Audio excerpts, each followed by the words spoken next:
How to use snipping tools to capture images in Windows 11. Capturing images on screen can quickly be done with a built-in tool in Windows 11, known as Snipping Tool. It has come to ease the burden of capturing images from screens, websites, and other places that are difficult to save. Snipping can get the job done with ease. Disclaimer: this video is solely for educational purposes.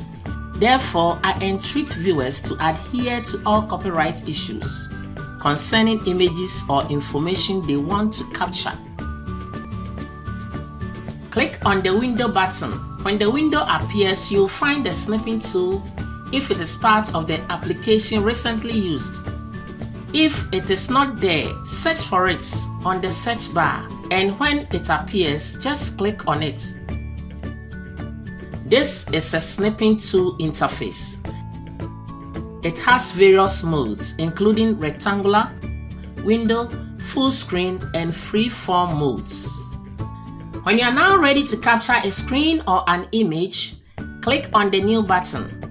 You are now in a capture mode. The rectangular, window, full screen, and freeform buttons are still within your reach. If you want to switch between modes, click and drag to cover the entire image or screen area and release your hand.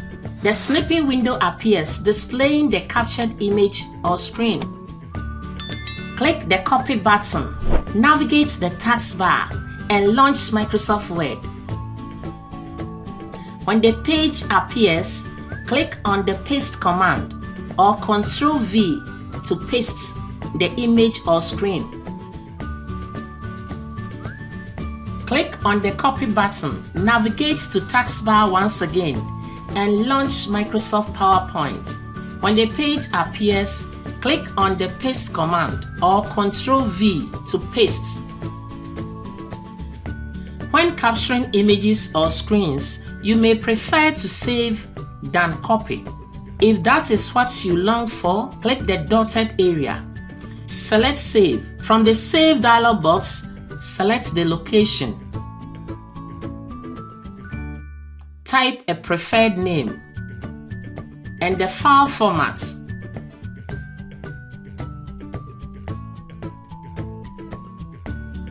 And hit on Save. Let's search for an image on the internet and capture it using the snipping tool. To do this, click on the new button. Click and drag to cover the entire area of the image or screen and release your hand. The snipping window appears, displaying the captured image or screen. Select Save. From the Save dialog box, select the location. Type a preferred name and hit on Save. Close all windows and locate the captured image on the desktop. You can now use it for your intended purpose. Thanks for watching.